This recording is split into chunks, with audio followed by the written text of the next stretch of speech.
Amen. Sige po, tumayo po tayong lahat. Minsan pa po nating awitan ng Diyos in this midweek service. Hallelujah.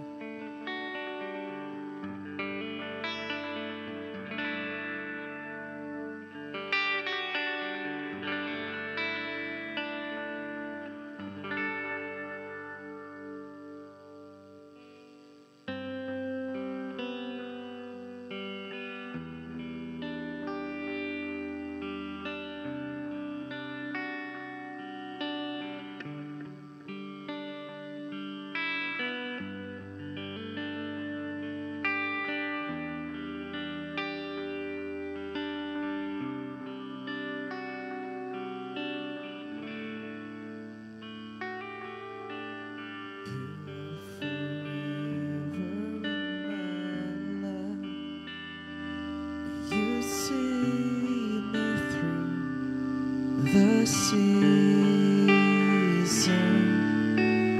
cover me with your hand and lead me in your righteousness, and I look to you, and I wait on sing to you, Lord, a hymn of love for your faithfulness to me, and I'll carry it in everlasting arms. You'll never let me go through it all.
Sing to you, Lord, a hymn of love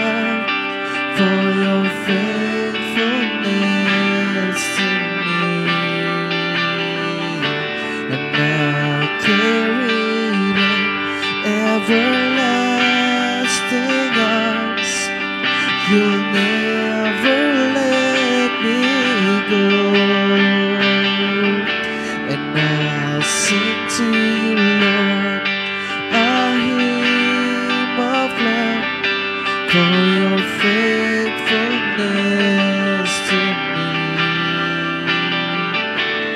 And I'll carry it in everlasting love.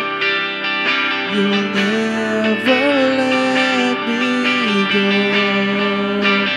through it all.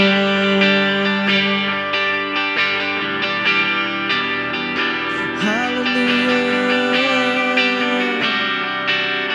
We worship you, Lord. Hallelujah.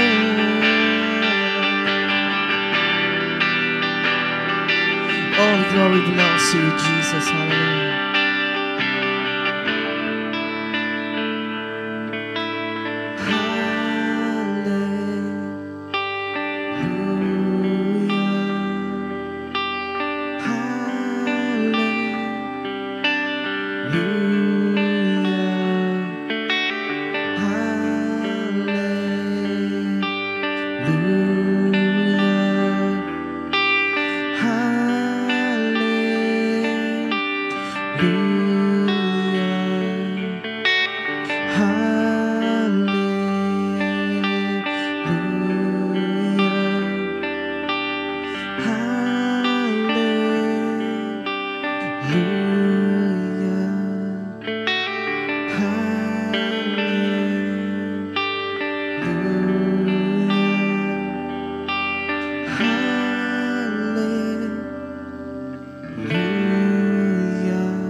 You'll never let me go through it all.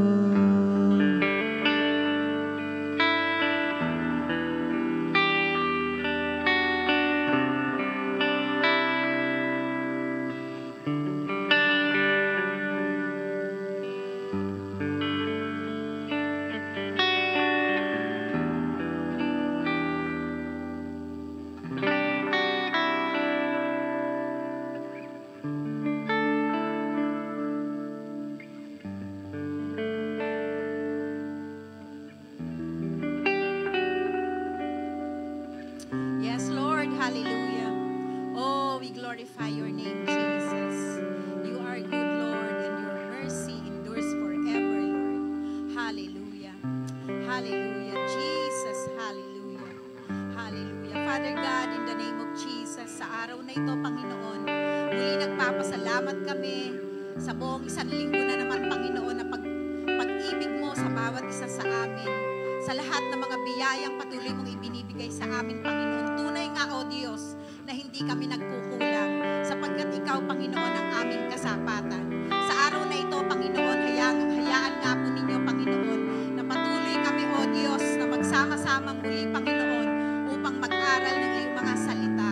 Lord, dinideklarahan namin naman ang iyong Santong Espiritu at siyang patuloy na kasama namin sa hapong ito, magbibigay sa amin ng lakas, kaunawaan, at wisdom, Panginoon, upang kami, Panginoon, ay patuloy na makalakad ng ayon sa kalooban mo.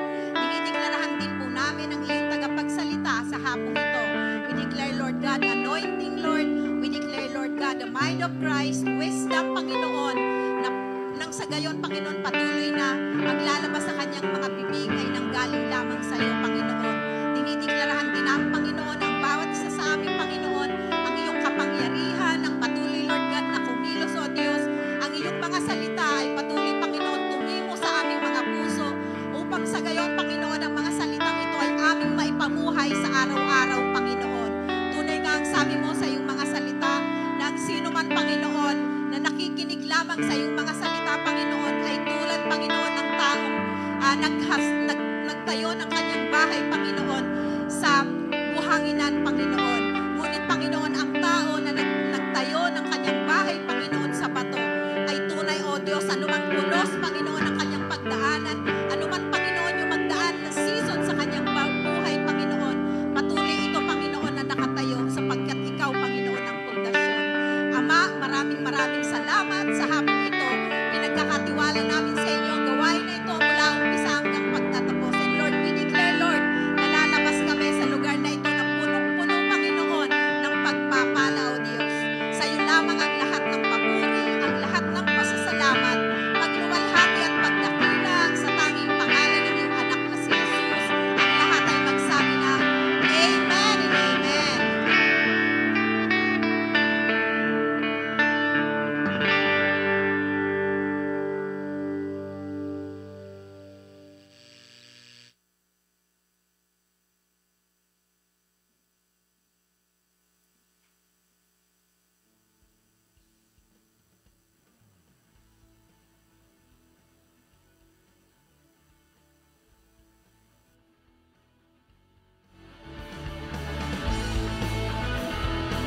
bawat isa.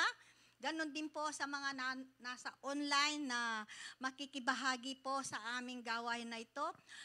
Sige po, tayo po ay tumayo at manalangin.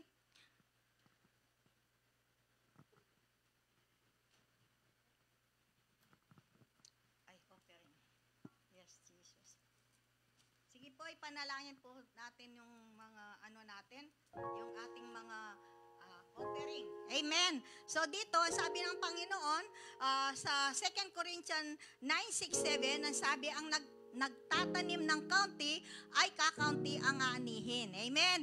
Ang nagtatanim ng marami ay marami ang aanihin. So sabi ng Panginoon, ang bawat isang magbibigay dapat ayon sa kanyang pasiya.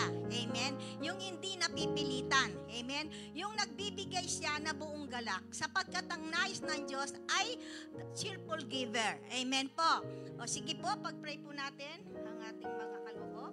Panginoon, maraming salamat po sa mga biyayang ito, Diyos. Patuloy, Panginoon, dinedeklara po namin ang Lord, na patuloy na sasagana ang buhay ng bawat anak mo, Panginoon, na nagkakalob dito, Panginoon. Salamat, Panginoon, sa mga biyaya mo na sa oras na ito, Panginoon, ay patuloy po naming itinataas, Panginoon, at patuloy na dadami pa, Panginoon, patuloy ang pagpapala mo sa bawat, Lord, source ng kanilang mga income, Panginoon, at ang mga pagpapalang ito, Panginoon, ay magagamit lamang sa spread of your kingdom, Panginoon. Salamat po, Panginoon. Maraming salamat po sa ipong kapurihan, kapasalamatan sa pangalan ni Jesus. Amen. Hallelujah. Sige po, manalangin po tayo. Panginoon, maraming salamat po sa oras na ito. Tinatas ko po, Panginoon, ang mensahe nito, Panginoon, na patuloy ikaw mangusap, ikaw ang manguna, Panginoon, sa paghahayag ng iyong salita, Panginoon. Pagpalain mo, Panginoon, ang iyong mga salita sa oras na ito, na bawat makarinig nito, Panginoon, ay magsisilbing kalakasan sa kanilang mga espiritual na buhay. Thank you, Lord, sa iyong kapurihan, kapasalamatan sa pangalan ni Jesus. Amen. Hallelujah. Ang ating pong isi-share ngayon, no? Ang ating pong pag-aaralan ngayon ay patungkol po sa sign, peculiar sign ng isang powerful anointed. Amen po. Bilang mga anak ng Diyos, bilang mga tumanggap sa ating Panginoon, ang bawat isa po ay masasabing we are anointed. Amen. Ano bang ibig sabihin ng anointed? Ang anointed po, ang ibig sabihin ay tumutukoy sa isang tao na pinili at pinagkalooban ng Diyos ng kapangyarihan upang gumawa sa kanyang gawain. Amen? So, meron ding tinatawag na yung chosen. Yung pinili, yung pinahiran naman yung anointing. Amen? Magkaiba po yun. Yung namang sinasabi, yung pinili, yun ay yung sinasabi na fivefold ministry. Amen? Ang ito ay maging lingkod, tumutukoy sa isang tao na pinili ng Diyos upang maging lingkod niya at maglingkod sa ibang tao. Amen? So tayo po ay mapalad sapagkat tayo po ay pinili ng Diyos. Kung wala po tayo, kung hindi po tayo pinili ng Diyos, maring wala tayo dito. Amen? Bakit nandito tayo? Kasi po, pinili tayo ng ating Panginoon. Amen? So dito, sabi nga, yung bang, if you ever feel sense this thrilling in your soul or sense that you are walking in an ordinary path, perhaps your life has been marked by trials that defy understanding, moment of violation that feels unbearable, a moment you feel alone and no one understand you. Amen? Yung nakaramdam na ba tayo ng mga pagkakataon sa ating sarili na parang iba ang linalakaran natin. Amen? Nakaramdam na ba tayo yung parang nararamdam may pagbabago sa ating mga buhay? Amen? May pagbabago kung minsan may mga pangyayari na yung mga circumstances na dumating sa ating buhay ay hindi natin naiintindihan. Amen? Hindi natin naiintindihan pero sabi nga, sabi ng Panginoon, yung maramdaman mo, yung parang unbearable yung nag-iisa ka. Amen? Hindi mo maintindihan, wala ka namang ginawa. Kung minsan, makita mo ang mga tao, dadadati, malapit sa iyo, no? Nag-iiba, nagbabago. Amen? Mahirap yung maiwanan. Amen? Walang hindi nakaranas ng pain kapag ikaw ay naiwanan.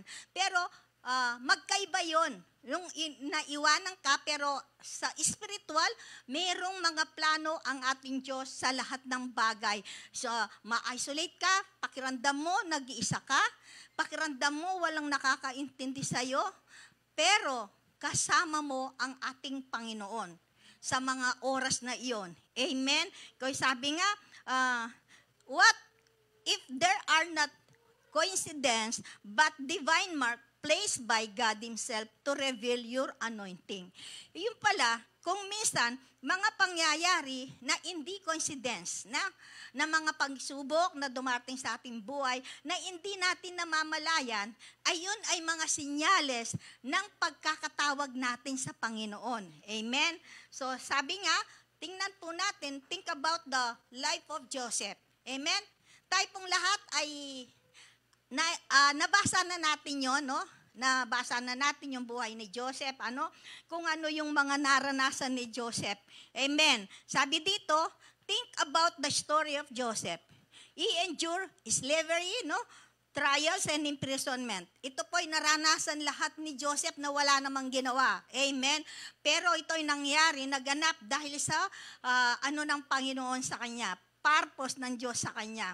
Sabi niya, to the word, yung nangyari kay Joseph ay parang hindi katanggap-tanggap. Amen.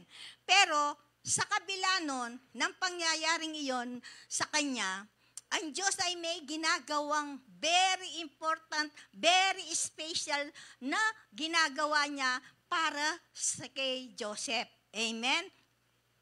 So dito, sa atin din, may mga pangyayari na dumaranas tayo ng mga pagsubok. Sino bang hindi nakakaranas ng pagsubok dito? Lahat, amen po. Kasi yung pagsubok, sabi nga, yun ang nagiging apoy ng isang Kristiyano. Sabi nga, ang pagiging Kristiyano ay hindi lang yung parang bed of roses na dire-diretso, maayos, lagi ang buhay. Hindi po. Kasi pag isang Kristiyano, tayo po ay dinadalisay ng Panginoon sa pamamagitan ng mga pagsubok na dinaranas natin. Amen? Kagaya ni Joseph. Si Joseph, hindi niya maintindihan nung una kung bakit nangyayari sa kanya yon. Amen? Dahil sa panaginip na ilagay ng Diyos sa kanya, ayun, naging target siya ng kalaban. Amen po. So, dapat sabi nga dito, sa mensaheng ito, madiscover natin yung sign na prove that we are, sabi niya, we are among God's chosen. Amen? Set apart, powerfully anointed, and entrusted with a purpose far beyond you can imagine. Amen? So, dito sabi niya, these are not meant for every one. Hindi po lahat ng mga pansinyalis na ito ay hindi sa lahat ng mga tao. Amen? Only for those believers. Amen? Yung lahat, yung nakareserve ito, sabi niya, for those within God as called rise above, to walk in faith and to bring His light into the darkest places. So, if you ever felt this undeniable pull in your spirit, malalaman po natin ito. Ngayon, ano ba? Bakit ito'y nangyayari sa buhay ko? Amen? Mga tanong na kung minsan, hindi natin maintindihan ng mga pangyayari sa ating buhay. Amen? Nung nasa mundo pa tayo, yung pag nagka-problema ka, ganun lang, okay na yon, di ba? Kasi ang iniisip mo, matutuon yun sa problemang nararanasan natin. Amen. Pero but because we are chosen, we are anointed by God, we are powerfully, no? Tayo ay may kapangyarihan, tayo ay inano ng Diyos, inilika ng Diyos, at sineparate tayo sa iba. sa mundo. Amen? Dahil ngayon, tayo nasa Kanya, we are separated from the world. Amen? Yung dati nating ginagawa sa mundo, ginagawa pa po ba natin ngayon? Hindi na. Kaya yon nagiging palatandaan din na bilang anak ng Diyos na makakaranas ka rin ng, sabi nga, unexplainable isolation. Amen? Unexplainable isolation. So dito, sabi nga, yung isolation na ang sinasabi ng na isolation ay yung bang makaranas ka ng mga bagay-bagay na minsan makita mo na lang na nag-iisa ka. Amen? Yung parang hindi mo maintindihan. Hindi mo maintindihan. Naka-isolate. Di ba? Mahirap ang naka-isolate. Di ba? Kagaya nung pandemic. Amen? Pag na-isolate ang tao, maraming hindi nakakaintindi. Kaya marami ang nagkakaroon ng sa isip. Amen? Mahirap. Pero sabi nga sa atin dito, ang sabi dito, isolation is not a punishment, but God preparation for our destiny and purpose. Amen. Have you experienced a sense of separation? Nakaranas na ba tayo ng mahiwalay, na ma-separate? Amen? Sabi niya, separation, one that cannot explain. Like, yung minsan, yung relationship natin, biglang nagkakaroon ng problema. Amen. Tapos, yung connection. Minsan, close na close kayo. Tapos, bigla mawawala yung connection nyo sa isa't isa. Di ba, yun? Masakit sa pakiramdam yun, no? Kung yun lang titingnan mo, dati-dati, ang close na close kami. Ngayon, malayo siya sa akin. Bakit kaya? Amen. So, sabi nga, even, sabi niya, relationship fall apart, connection dissolve, suddenly, you feel standing alone, even how much you crave closeness or understanding remain into distance. Kung minsan, kahit ano pang ipilit mo na maging close ka, maging malapit ka, minsan sa mga kaibigan, pamilya, di ba? Pero ang pakiramdam mo pa rin ay napakalayo nila. Yung parang malayo. Amen? Wala yung inahanap mo ng closeness na dati. Lagi-lagi kayong magkasama, magkausap, ganyan, no? Di ba? But what if this isolation, sabi niya, is not a curse, but a divine calling of God to reveal your anointing. Amen? So, dito sabi nga, makita natin na bawat pangyayari, maging negatibo yan, maging masakit man yan, God has always a good purpose. Dapat po nating matandaan yon, dapat nating makita, indifferent yung mga bagay na nangyayari sa ating buhay. Amen po. So, sabi nga dito, think about the story of Joseph in Genesis 18:36. Yun po ang ating teksto. Amen. So dito sabi niya, he experienced slavery, trials, and imprisonment to the world. His trial shattered beyond repair. Yet, behind the scene, God is crafting masterpiece in his life. No? Anong ibig sabihin yung crafting masterpiece? Sa kabila ng mga pagsubok na dinaanan ni Joseph o sa ating buhay, hindi natin namamalayan, ang Diyos ay may ginagawa. No? Sa kabila ng mga nararanasan nating mga pagsubok, ay may ginagawa ang Diyos. Kagaya kay Joseph. Piniprefer niya si Joseph for a divine purpose. Amen. Pero kung titingnan mo yung pagsubok na dumating kay Joseph, ay hindi ganun kadali. Hindi ganun kung tingnan na ng mundo. Amen. So sabi nga dito, but to prepare him for a destiny so great, it would save the nation. Yan, nangyari po. Yun, di ba? Yung niya kay Joseph, nangyari. Ang sabi niya, now could it be our struggle too, a sign of preparation for a divine purpose? Tanungin po natin sa ating sarili, yung bang, ano ba yung kaisipan natin? Yung mga pagsubok na dumarating sa ating buhay. Naiisip din po ba natin na yung mga struggle, yung mga pagsubok na nararanasan natin ay isa ring palatandaan na ang Diyos ay may ginagawa sa ating buhay. Amen. So sabi dito, now can it be struggle to a sign of preparation for a divine purpose? This isolation, whether manifest physically, emotionally, or spiritual, may be bewildering, even painful. Amen? Di po ba? Walang nasasaktan na pag nakita mo yung mga may pagbabago, pag-iiwan sa'yo. Amen? Masakit sa ating kalooban. Pero hindi tayo dapat tumuon dun sa pangyayari sa ating buhay.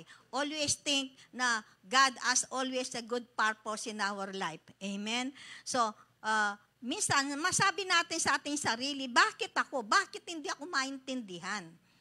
Minsan, wala ka namang ginagawa, tapos bigla may pagbabago, o minsan, dahil lalo na kung hindi pa nakakilala yung nakapaligid sa'yo, sigurado hindi ka maintindihan.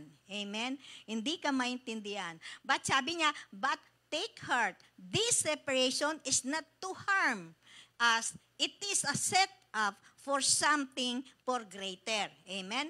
Far greater. God is setting you apart because your purpose is not ordinary. Amen? Ang purpose po natin ay hindi ordinary. It is spiritually. Amen. Kaya sabi dito, your anointing is precious and not everyone can walk with you on this journey.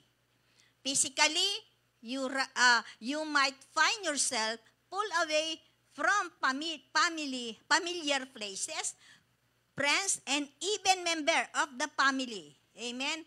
Yun po nung minsan, makita mo parang nalalayo ka o parang lumalayo sila sa'yo. Amen? So sabi dito, people who are once felt like home suddenly feel distance.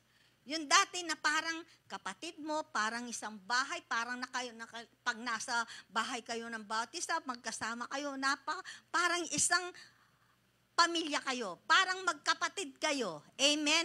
So, sabi niya, yung dati na pag nagkukwentuhan kayo ay napakaganda ng kwentuhan, napakainit ng yung kwentuhan. Tapos, bigla, pag hindi na kayo sa paniniwala, ang kwentuhan niya napakababaw na. Amen? Napakababaw na. Sabi nga dito, conversation, sabi niya, yung wala ng effort. Amen? So, sabi dito, it's as though you're being lifted out of the old environment, leaving you to wonder, what did I do wrong? Kaya minsan, masasabi natin sa ating sarili, wala naman akong ginawa. Bakit nangyayari ito sa akin? Bakit ginagawa sa akin ito? Wala naman akong ginagawa. Parang si Joseph, wala namang ginawa. No? Pero ang kanyang naranasan ay grabe. Amen? Wala siyang kamalay-malay, wala siyang iniisip na anuman sa kanyang mga kapatid, sa pamilya niya, pero hindi niya alam, dahil doon sa pagkakaano ng Diyos sa kanya, no, naging target siya ng kalaban. Naging siya sa pamilya niya, no? Naranasan niya yung isolation, ang provoke attack, no? Ang dami niyang naranasan. So dito sabi niya, dito naman, think about Abraham, Genesis 12, when God told him to go from your country, your people, and father household to the land I will show you. Amen. Sumunod ba si Abraham? Amen. Sumunod po si Abraham. Iniwan lahat ng mga bagay-bagay na dati niyang nakasanayan, pamilya, lahat-lahat. Iniwan niya, sumunod sa Panginoon, nag-step in siya doon sa divine purpose ng Diyos sa buhay niya. Ang sabi dito, God separated Abraham, He may be also separating you too, because not everyone can accompany you when you're going. You are called in a higher places, and those who cannot support your anointing must be left behind emotionally and dispel more heavy burden. Amen? Minsan, hindi mo maiwan-iwan yung mga iiwanan mo, napakabigat sa yung dibdib. Amen? So dito, sabi niya, if you look around and felt like no one truly understand you, lalo na kung ikaw ay ang mga nasa paligid mo, kaibigan mo, they are still unbeliever. Tapos ikaw lamang ang believer. Kasi yung pananaw nila, yung katwiran nila, magkaiba. Amen? Kaya hindi ka naiintindihan talaga. Hindi ka maiintindihan kung ano yung way ng yung pananaw mo sa buhay. Amen. Sabi dito, this loneliness, sabi niya, living, crashing, quite questioning your worth or purpose. Yun nga, lagi mong napapatanong, wala ka namang ginagawa, bakit ginagawa nila yun, bakit naiiwan ka, bakit nangyayari ito sa atin. Amen? But this emotional isolation has a purpose. Amen? God teaching us to lean on Him above all. Yun. No? Inaano na ang Panginoon na tayo ay maglin sa Kanya. Huwag tayong maglin sa sarili nating kaalaman, sa ating kalakasan, kundi maglin tayo sa ating Panginoon. When the people around you all offer the comfort you need, God step in to remind you that He alone is your source of strength. Minsan, kung iba, lalo na kung iba yung nag-o-offer, baka iba yung na-o-offer sa'yo, di ba? Pero dahil ang Diyos na pinoprotektaan ka, nag-i-step in ang Panginoon upang ikaw ay maprotektaan. Amen? At masabi niya na He is the only source of strength. Hindi mo makuha sa mundo ang kalakasan o kanino man o anumang bagay sa mundo. Only in God. Siya lamang ang pwedeng magbigay ng kalakasan sa atin. Amen? So, in Psalm 27:10, ito ang sabi, nung si David, diniklara niya, ang sabi ni David ay ganito, Though my mother, sabi niya, and father forsake me, the Lord will receive me. Amen? Kaya tayo po, sabi nga, minsan nasasabi nga natin, kahit na yung mundo, talikuran ka. Pamilya mo, kaibigan mo, talikuran ka. But still, hindi ka mag-iisa.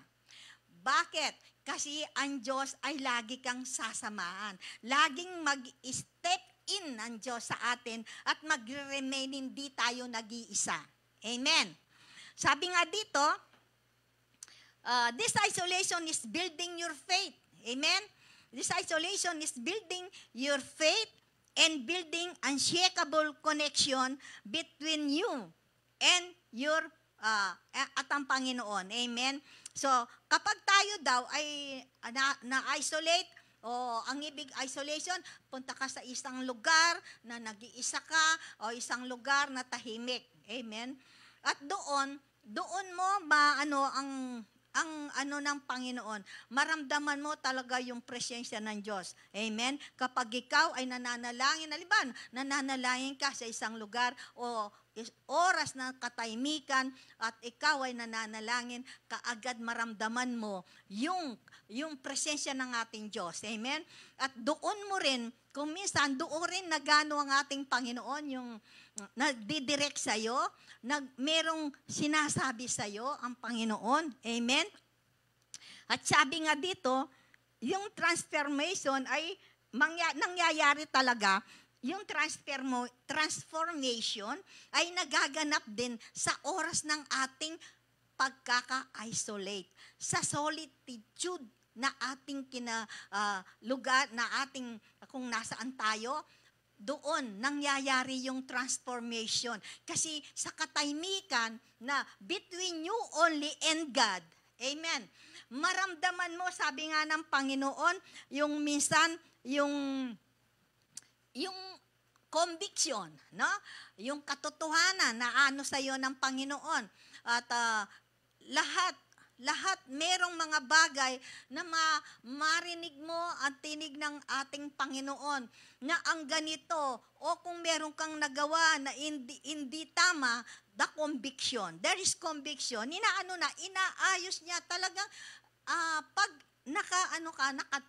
naka-align ka sa ng ating Panginoon, tunay ngang napakasarap sa pakiramdam. Kapayapahan. Kahit na yung bang marami kang pinagdadaanan, kahit na ba yung sitwasyon mo, eto ang sitwasyon mo, kung titingnan ng mundo, kung minsan meron pang naaawa sa sarili. Amen. Pero bilang anak ng Diyos, praise God, kasi alam natin na never tayong pababayan ng ating Diyos. Amen? Ano man ang ating kinalalagyan, ano man ating pinagdadaanan, God, ang promise ng Panginoon, He is always there for us. Amen? I will not leave nor forsake you, ang sabi ng Panginoon. Kaya mga anak ng Diyos, hindi kailanman mag-iisa. Kaya sabi nga, talikuran ka man ng mundo, meron ka pa rin Diyos na hindi mag-iiwan sa'yo.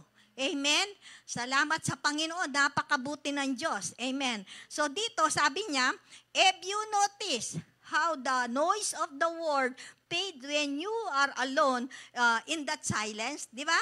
Kapag kahit na gaano pa ka, nawawala pag nakatune ka sa Panginoon ng presensya ng Diyos, yung kayo lang, yung na-imagine mo, kayo lang dalawa na nag-uusap, kaya nga sabi na, nagbibuild ng malalim na koneksyon ang ikaw at ang Diyos na kinakausap mo. Amen. Kagaya din sabi niya, sometimes if you start hearing God whisper, amen, direction, ideas, comfort. Kapag meron kang nararamdaman at tapos kaano mo ang Diyos, talagang ramdam na ramdam mo yung comfort na yakap ng Diyos. Amen? And then, kung naman meron kang pagkakamali, talaga yung makumbik ka. No? Kinukumbik ka upang maayos yung sitwasyon natin. Amen? Hindi yung kinukumbik ka dahil nagagalit ng Diyos. Amen? Ang conviction na isang bagay na nagpapalinis, nagpapaapoy sa atin. Yung conviction. Kasi kung may ginawa tayo, kung may ginawa tayong mali, yung Holy Spirit, kaagad tayo nakaka-humble ourselves, nakakahingi ng tawad sa ating Panginoon. So dito, sabi nga, katulad ni Moises, sa Exodus 3:7-10, ang sabi dito, God said, di ba, namuhay si Moses ng 40 years in the wilderness. Amen. Tapos sa sitwasyon niya doon siya kinausap ng ating Panginoon in a burning bush. Sabi niya, sabi niya doon, sabi ng Panginoon, I have seen the mystery of my people and I send you. Amen? So, sumunod ba si Moises? Sumunod, di ba?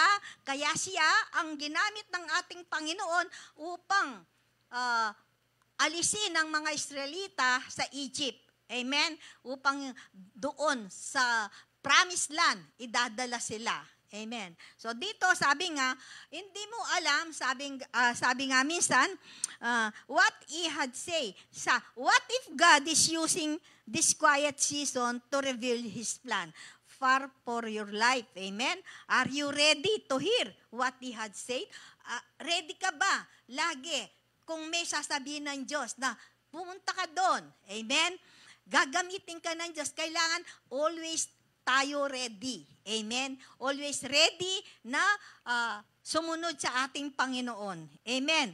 So dito, sabi niya, rebuild His plan for our life. Are you ready? Sabi niya, here's the truth. Isolation is not a punishment. Amen? It's a preparation. Sabi niya, as gold purified in fire and diamonds are formed under pressure. Amen? Kaya yung mga pagsubok na dumarating sa atin, ay lililinis lamang tayo ng ating Panginoon. Pinalalakas lamang tayo ng ating Panginoon. Piniprepare lamang tayo ng ating Panginoon para sa nakatakdang purpose ng ating buhay. Amen? Sa ating paglakad sa Kanya. Sabi nga dito, likewise, God uses solitude to refine you, to strip away the distraction upang mawala yung mga kahadlangan, yung mga kadumihan, kahadlangan upang tayo ay makalakad. To refine you, to strip away the distraction, fulfilling your purpose, but there is more. Sabi niya, God is also protecting you. When you are chosen, your gift are sin, and not everyone should have access on you. What if God pulling you away from people might drain you? Minsan, ninaalis tayo ng Diyos sa mga tao na kung minsan, yung makakapag-distract sa atin, sa ating faith, sa Kanya. Amen? Sa ating paglakad. Minsan sabi niya, madidrain ang spirit natin. Amen? Your spirit or mag-dim yung light natin. Yung light, yung hilaw, yung liwanag na inano ng Panginoon. Baka mamaya may makasama tayo na kulimlim doon sa liwanag na ininagay ng Diyos sa atin. Amen? Kaya minsan, yung tao na hindi naka-align sa atin ay minsan inaalis ng Panginoon. Amen? Sabi niya, consider that your anointing is too powerful to be shared not carelessly in the loneliness, in the silence. Trust that the season of isolation has a purpose. God is strengthening you, molding you, and preparing you to handle the calling He placed into your life. Amen. So, always remind that you will never truly alone. Kaya yun po, lagi-lagi pinapalala ng Panginoon na never tayong mag-isa. Amen. Kaya, nanuman ang sitwasyon, lagi nating isipin, kasama natin ang Panginoon. Sabi niya, when the world seem to turn its back, God stand beside you. Amen. Jesus Himself, nung ang sa ating Panginoon, sabi niya, Jesus Himself, though surrounded by crowds, open withdraw to only place to pray. Kahit na doon, umaalis, iniiwanan ng Panginoon at pumupunta siya doon sa tahimik na lugar na kung saan siya nananalangin. Amen. Kahit ng dami-dami pa yan, siya ay aalis sa yan upang siya ay manalangin. Bakit? Kasi sabi niya, because he understood the power of isolation being alone with the Father. So, you will embrace this. Sabi niya, so, i-embrace mo ba ang pagkakataon kapag ikaw nag-iisa? Amen? Sabi niya, will you allow God to prepare, purify you, and equip you for the extraordinary path ahead? If you are feeling isolated, it's because you are not alone. God is with you. If you feel isolated, sabi na, it is because you are chosen. You are set apart. And you are dangerous anointed. Trust the process. When the time is right, you will emerge stronger, bolder, and ready to step in the purpose God has destined for you. Are you boldly to walk in God's calling? Amen? Tayo po ba ay susunod kapag dumating yung pagkakataon na na-prepare na tayo ng Panginoon? Tayo po ba ay susunod sa Kanyang kalooban? Amen? Kasi sabi nga, wala po tayo, sabi dito, how you ever ask yourself, why life seem to throw opposition your way, even you're doing nothing wrong, or sabotage from colleagues, friends, or even family members.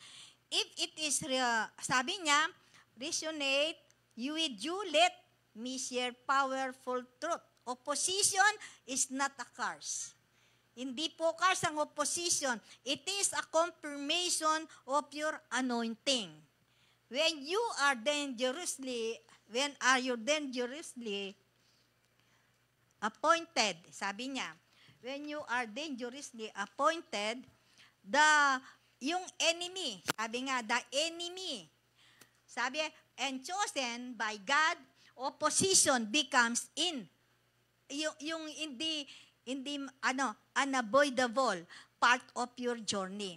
So lagi-laging may mag-o-oppose sa iyo yan. Amen. Yung opposition dahil ikaw anak ng Diyos, meron laging ginagawang kalaban. Amen. So sabi niya, this not about who you are on the surface. Hindi sa ikaw, kundi sabi niya dito, it is about the light you carry and the calling on your life. Amen. Dahil nakikita ng kalaban kung ano ang daladala mo. Amen? Hindi sa kung sino ikaw. Ang nakikita niya, bakit na lagi yung opposition sa atin, ay kasi nga nakikita ng kalaban yung power, yung anointing na linagay ng Diyos sa atin. Amen. So, your anointing makes you stand out in ways that cannot be hidden. And those set by the light may feel, sabi niya, may feel they need to oppose or resist you. Amen? Kaya, yung sabi nga, bilang mga anointed tayo, no? Bilang yung natatayuan natin, yung bilang isang tinawag, isang pinili, ito ay hindi maitago. Amen? Kaya kahit saan tayo nakakarating, saan man tayo at sino man yung mga tao, lalo na yung mga taong wala pa sa Panginoon, sumisinag yung ilaw natin, yung liwanag. Amen? At nararamdaman nila, nakikita nila, nakakaiba tayo. Amen? So, kaya nga, sabi nga, opos tayo sa mga gawa ng kalaban. Tulad ni Joseph, kaya siya naging target ng kalaban dahil nga doon sa panaginip na linagay ng Diyos sa kanya. Amen? Kahit wala siyang ginawa, naranasan niya yon. Sabi niya, your anointing make you stand out in ways that cannot be hidden, and those set by the light may feel. Kung minsan, yung bang parang napapaso sila. Yung bang minsan, may sasabihin ka, ano sila? Rene-resist nila. Kasi hindi nga nila naiintindihan. Amen? So sabi dito, why does this keep happening? Why me? Sabi niya, does this keep happening? Why me? Kung minsan nga, bakit kaya ganyan sila sa akin? Ganyan. Wala naman akong ginagawa sa kanila. Yun, laging natatanong natin yan, di ba? So dito sabi niya, why? Sabi niya, the answer is simple but profound. The enemy know the power of someone chosen by God. Your life has the potential to disrupt darkness, spread light, and impact countless others. If you are anointed, you are dangerous to the enemy's plan. Amen. Tayo ay malakid tayo sa mga plano ng kalaban. Amen. Kapag tayo ay isang anak ng Diyos, if we are anointed. Amen. So dito sabi niya, that's why opposition surrounds you, not to break you, but to refine you and prepare you for the extraordinary mission ahead. Amen? So, dito po kaya lagi yung mga nangyayari sa ating buhay, lagi-lagi may magandang plano, lalo na kapag tayo ay nasa Panginoon na. Amen? Ang plano ng Diyos ay ini-equip tayo, pinapalakas tayo, no? Kaya para pagdating ng oras, yung process na natin yung process, the trust in the process of God and His timing, kapatid, kapag ikaw ay lumabas na, talagang makikita ng kalaban kung gaano ka kapangyarihan. Amen. So dito sabi niya,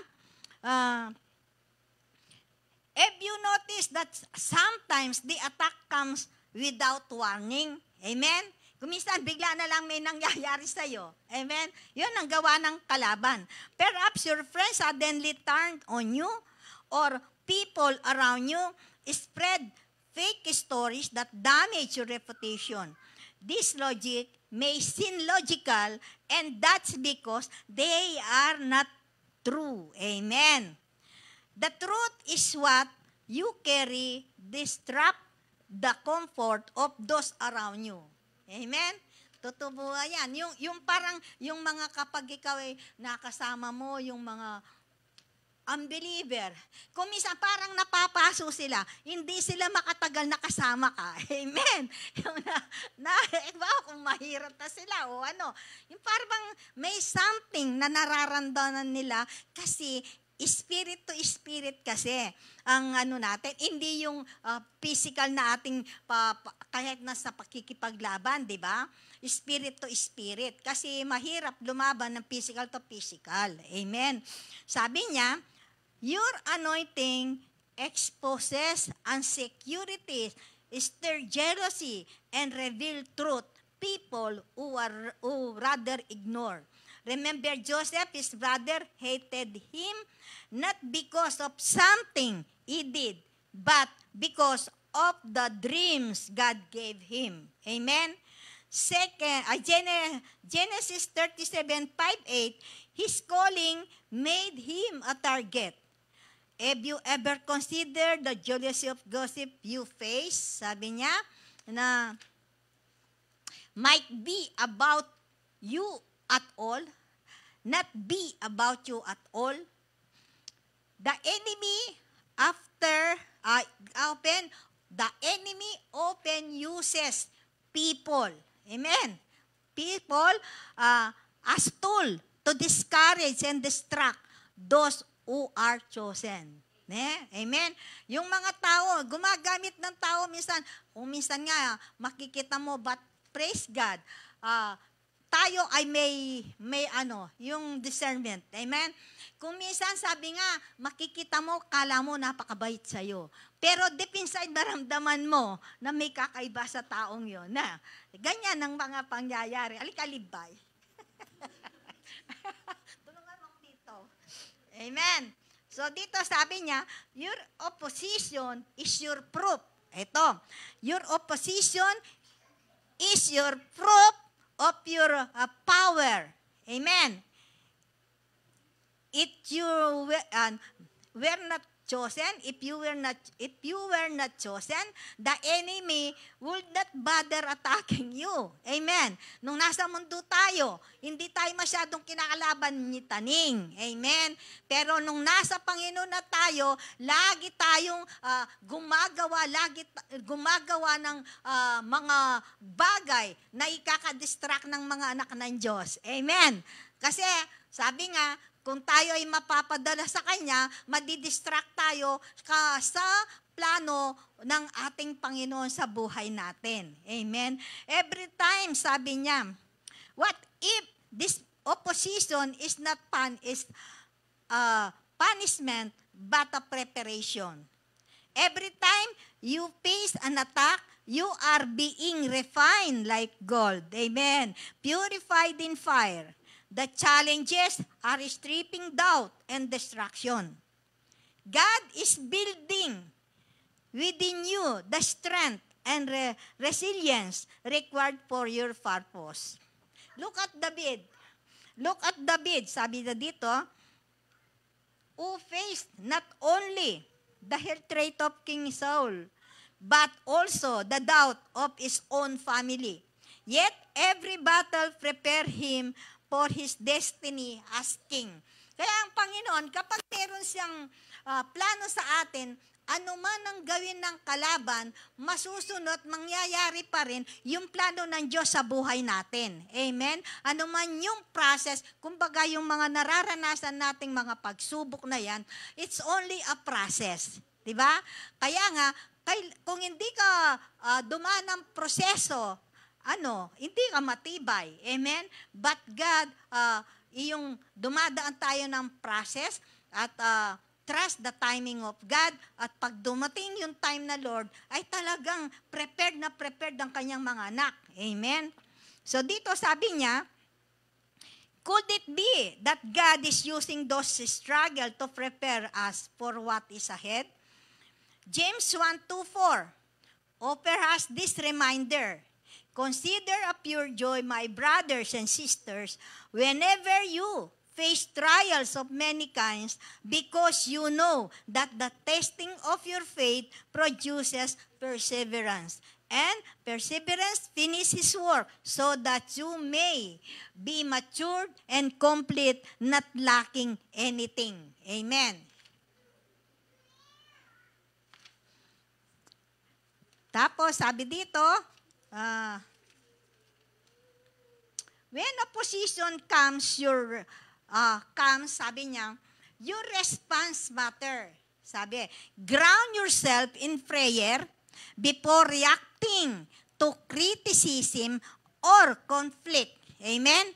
Kailangan daw po natin ay manalangin muna tayo bago tayo mag-react sa mga criticism o yung ano man yung pagsubok, ano man yung mga ginagawa ng kalaban sa ating harapan. Amen. Sabi niya, seek God perspective. He will give you the wisdom and peace to rise above the situation. Ask yourself, what does God want me to learn from the challenges? Prayer, sabi niya, shift your focus from the attack. Amen.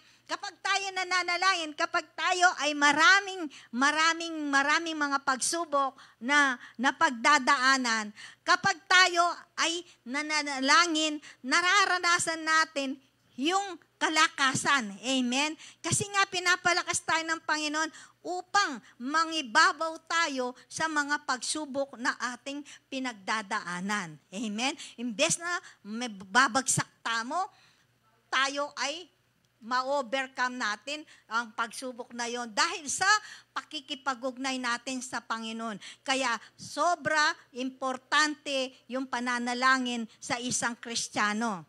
Amen po. So sabi dito, not every battle is worth fighting. Amen? Hindi lahat ng laban ay kailangan mong patulan. Amen. Kasi may mga bagay na papatulan mo wala namang katuturan. Amen. So sayang lang yung lakas mo. Amen. Sayang lang. Sabi na, not every battle is worth fighting. Some attack are destructive, meant to derail you instead of engaging in every conflict. Choose to rise above. Sabi ng Panginoon, choose to rise above. Kailangan labanan natin. Amen? Above negativity and stay focused on your mission. When Jesus, sabi niya, when Jesus falsely accused, he remained silent. Amen? Because he knew his purpose was greater than the opinion of others.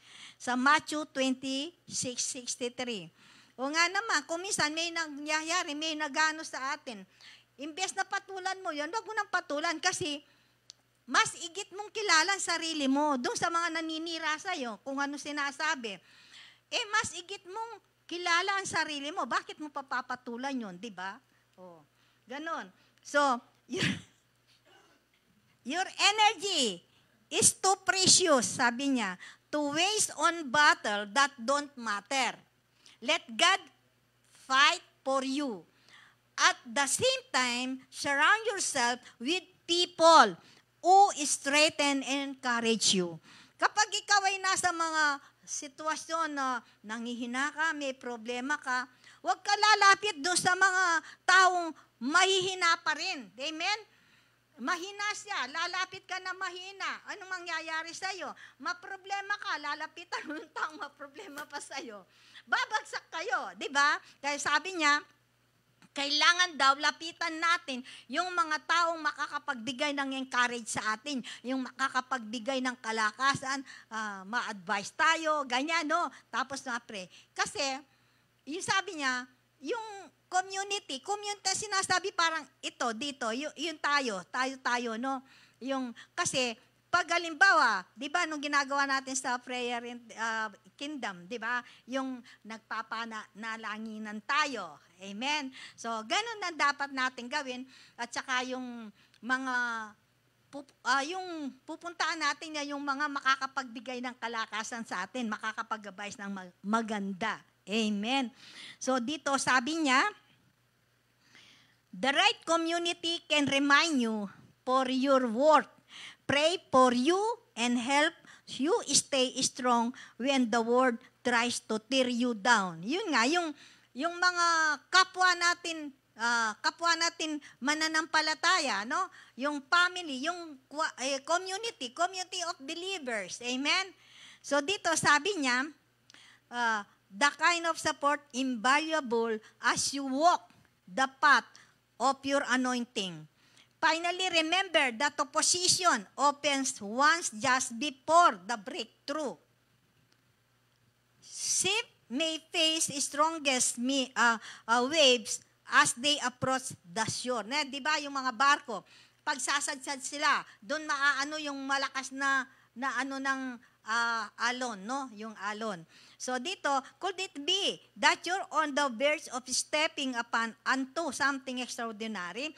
Trust God that He is in control. Every attacks, every word spoken against you, and every moment of pain is being used for your good.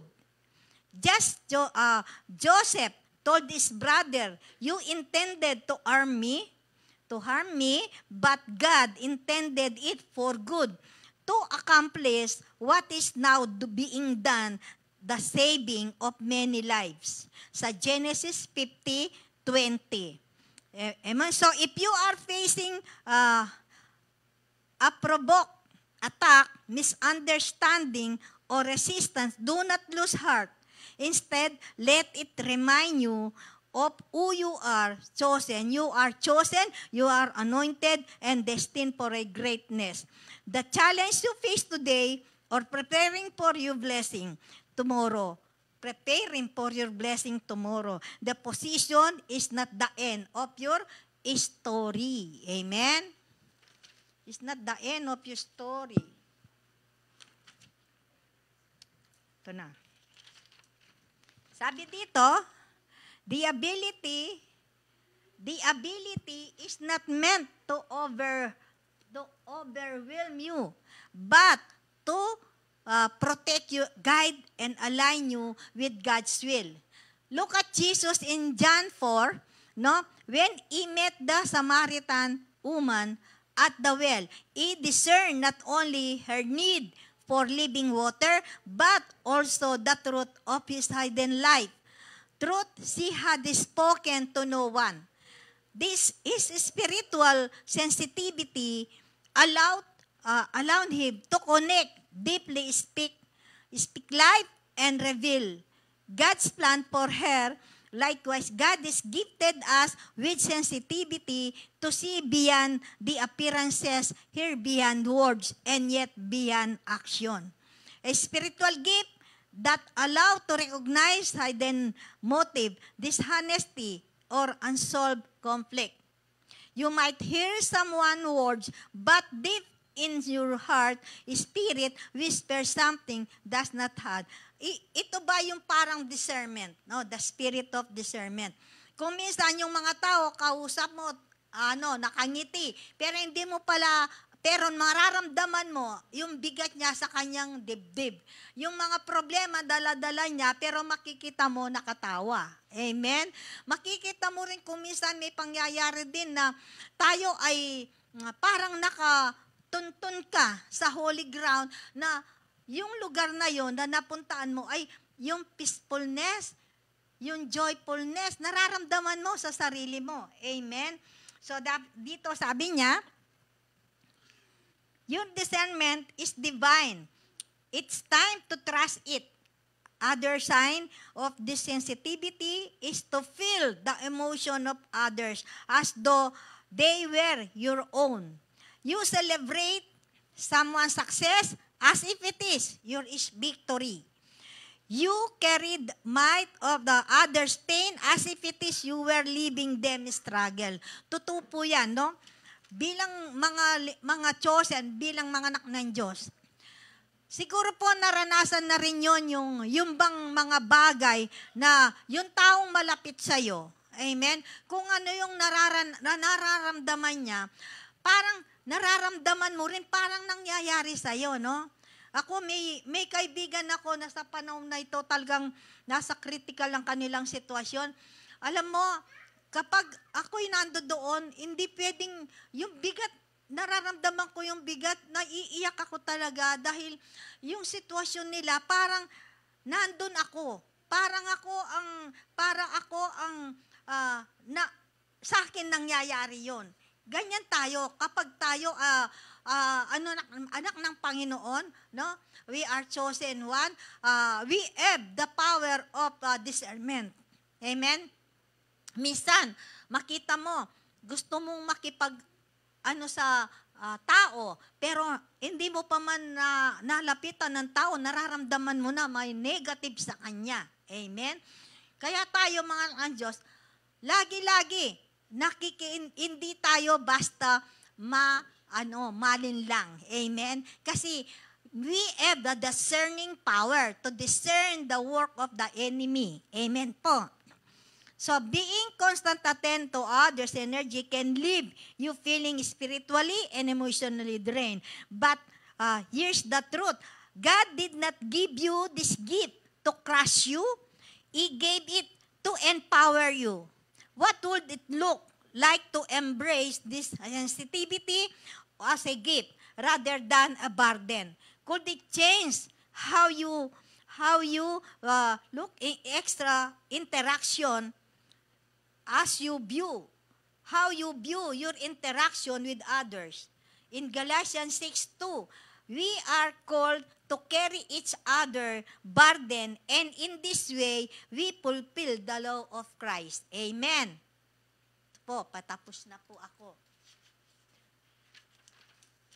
Sabi nga dito, do you see how your ability to sense and carry the burden of others allow you to fulfill this calling? Your sensitivity allows you to be vessel of God's love, compassion, and healing. However, you must learn to protect your spirit. Guard your enemy through prayer, but best and time alone with God. It is in the quiet moment of solitude that He will refuel and strengthen you. Always seek God in prayer. Amen po. So, conclusion. Ang sabi dito, the story of Joseph sa Genesis 37:1-8, no, ay isang magandang halimbawa ng mga sinyales na ating tinatalakay. Amen. So, si Joseph ay nakaranas ng unexplainable isolation nang ibinaba sa hukay ng mga kapatid. Nung inulog siya sa hukay. Amen. At sabi dito, nakaranas ng approved attack, mula sa kanyang mga kapatid na mula sa mga Ehipto, sa Egypt, no, nung yung mga sumakop doon. Nakaranas siya ng constant opposition mula sa mga kapatid ng pagnasahin siyang saktan. Amen? So, ang particular mark or sign ay hindi dapat na matakot, hindi dapat ikatakot o iwasan. Sa halip, dapat nating silang tanggapin bilang mga pagsubok na magpapatunay na tayo ay powerful anointed. Dapat nating pagkatiwala sa Diyos at manatiling matatag sa kabila ng mga pagsubok sa ating kinaharap, no? Sa ating mga kinaharap. Yun lang po. Manala. Manalangin po tayo. Amen. Thank you, Lord. Maraming salamat, O Diyos, sa oras na ito. Maraming salamat, Panginoon, sa mensaheng ito na iyong inihayag sa oras na ito sa inyong mga anak. Lord, patuloy po, Lord. Marami pong salamat sa mga paghahayag mong ito na kami ay anointed, powerful anointed, Panginoon. At sa anumang mga pagsubok na aming pinagdadaanan, Panginoon, you are always there, Panginoon. You give us strength, O God. At hindi mo kami pinababayahan, hindi mo kami iniiwan kailanman, Panginoon. At patuloy mo kami binibigyan ng lakas. Maraming salamat po, Panginoon, sa mga kaunawahan na ito, na ito'y magsisilbi sa amin ng mga anak mo, na magbibigay ng kalakasan, magbibigay ng katatagan sa gitna ng mga pagsubok na aming pinagdadaanan, na ang mga ito, Panginoon, ay pagpiprepare mo sa aming mga destinasyon sa buhay. Maraming salamat po, O Diyos. Tunay nga, O God, maging sa aming pag-iwalay, sa aming pag-uwi sa kanyang tahanan. Panginoon, dala-dala po namin ang iyong proteksyon, Panginoon, ang biyaya mo at ang, Panginoon, kalakasan na nagmumula sa iyo, Panginoon, ay patuloy. We are blessed. We are protected in the name of Jesus. Hallelujah. Salamat po, Ama, sa iyong kapurihan, kapasalamatan sa pangalan ni Jesus. Amen. Hallelujah.